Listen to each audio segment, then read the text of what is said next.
ये दिन था 20 दिसंबर 2020 का, जब एक 30 फुट की बोट बहामस आइलैंड से फ्लोरिडा की तरफ रवाना हुई और इस बोट में 20 पैसेंजर सवार थे। क्योंकि इस बोट ने बहामस से फ्लोरिडा का सफर पहले भी कई बार तय किया था, इसी वजह से ये सफर भी इनके लिए बिल्कुल नॉर्मल था। लेकिन बीच समंदर में इस बोट के साथ आखिर क्या वाकया पेश आया? इनको समंदर निगल गया या ये किसी तूफान का शिकार हुए? अगर सिर्फ कोई इन्फॉर्मेशन थी तो वो ये थी कि बहामस आइलैंड से ये बोट बिल्कुल ठीक ठाक हालत में निकली थी। लेकिन इस इंफॉर्मेशन के अलावा एक और जानकारी भी थी, और वो ये थी कि इस बोट को बरमुदा ट्रायंगल से क्रॉस करके गुजरना था। जब अमेरिकन कोस्ट गार्ड को इस बात का इल्म हुआ तो एक सर्च ऑपरेशन कंडक्ट किया गया, जो समुद्र के उस हिस्से में पूरे 4 दिन और 4 रातों तक चलता रहा। ये ट्रायंगल फ्लोरिडा से बरमुदा आइलैंड और फिर पोर्टो रिको से होकर वापस फ्लोरिडा पर खत्म होता है। इस बनने वाले ट्रायंगल का एरिया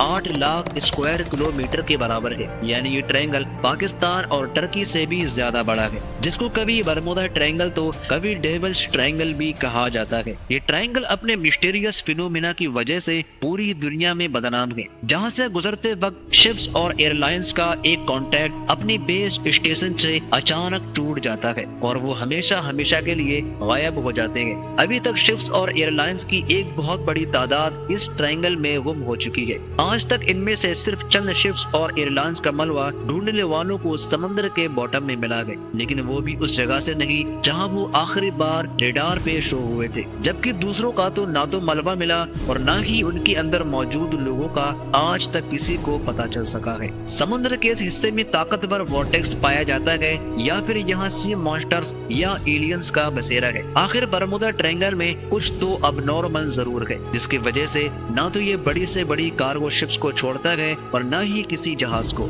यहाँ पेश आने वाली अब नॉर्मल एक्टिविटीज का एक्चुअल रीजन साइंसदानों को आखिरकार मिल चुका है। ये मामला शुरू हुआ था 1945 में, जब यूएस नेवी की 5 टॉर्पीडो बॉम्बर एयरक्राफ्ट एक मिशन पर निकले थे। उन 5 एयरक्राफ्ट में बैठे 14 लोगों के लिए ये बिल्कुल रूटीन प्रैक्टिस थी, लेकिन बरमुदा ट्रायंगल के एरिया में आते ही यूएस नेवी के रडार से वो 5 बॉम्बर तैयारे अचानक गायब हो गए, और वो भी एक साथ, क्योंकि उस वक्त वर्ल्ड वॉर 2 खत्म हुए सिर्फ चंद महीने ही गुजरे थे। इसी वजह से यूएस नेवी का शक था कि शायद किसी दुश्मन ने उनके जहाजों को गिरा दिया है। उनकी तलाश में एक और नेवी एयरक्राफ्ट भेजा गया, लेकिन हैरत अंगेज तौर पर वो भी बरमुदा ट्रायंगल के एरिया में आते ही रडार से गायब हो गया। और इस तरह ना ही कभी उन 5 बॉम्बर एयरक्राफ्ट का और ना ही उन रेस्क्यू जहाज का कभी पता चल सका। यही वो वाकया था जिसके बाद दुनिया भर में बरमुदा ट्रायंगल को खौफ की निगाहों से देखा जाने लगा। लेकिन इस वाकये से तकरीबन 10 साल पहले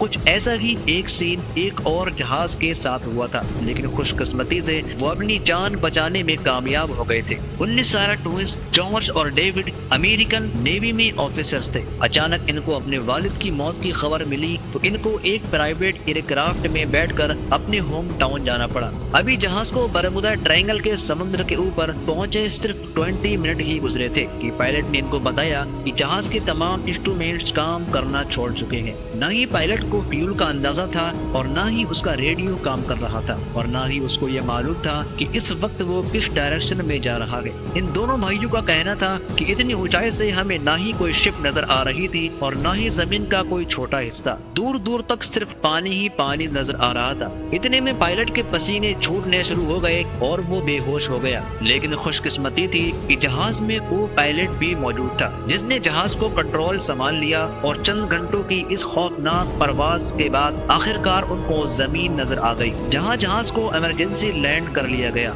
कई सालों के बाद जब बरमुदा ट्रायंगल अपने मिस्टीरियस वाकयात की वजह से मशहूर हुआ, तब इन दोनों भाइयों को पता चला कि ये खुद इस चीज का शिकार हुए थे और खुशकिस्मती से ये बच भी गए। 2015 में एल्फारो नाम की एक कार्गो शिप फ्लोरिडा से पोर्टो रिको जा रही थी, जो 1 अक्टूबर 2015 वाले दिन रडार से गायब हो गई। यूएस कोस्ट गार्ड और एयरफोर्स ने एक कंबाइंड सर्च ऑपरेशन किया और पूरे 1 महीने के सर्च के बाद एल्फारो समुद्र में 15,000 फीट नीचे समुद्र के बॉटम में पाई गई। शिप के कैप्टन से जब आखिरी कांटेक्ट हुआ था तब ऐसा लग रहा था जैसे शिप में पानी आ चुका है और वो एल्फारो से होने वाला आखिरी कांटेक्ट था। 23 फरवरी 2017 को टर्किश एयरलाइंस का एक जहाज फ्लाइट TK-183 क्यूबा کے شہر ہیوانے میں لینڈ کرانا تھا اور اسی وجہ سے اس کو برمودا ٹرائنگل کے اوپر سے گزرنا پڑا۔ لیکن اچانک پائلٹ نے کنٹرول ٹاور کو رپورٹ کی کہ جہاز بالکل اب نارمل بیہیو کر رہا ہے، جس کی وجہ سے پائلٹ نے فوراً جہاز کا رخ بدل دیا اور ہیوانا کی بجائے ڈالس ایئرپورٹ پر جہاز کو لینڈ کرا کر 440 پیسنجرز کی جان بچا دی۔ اس طرح کے اور کئی انسیڈنٹس برمودا ٹرائنگل کے حدود میں پیش آ چکے ہیں۔ کئی تو انسیڈنٹس رپورٹ ہوئے جن کی لسٹ ویکیپیڈیا پر موجود ہے،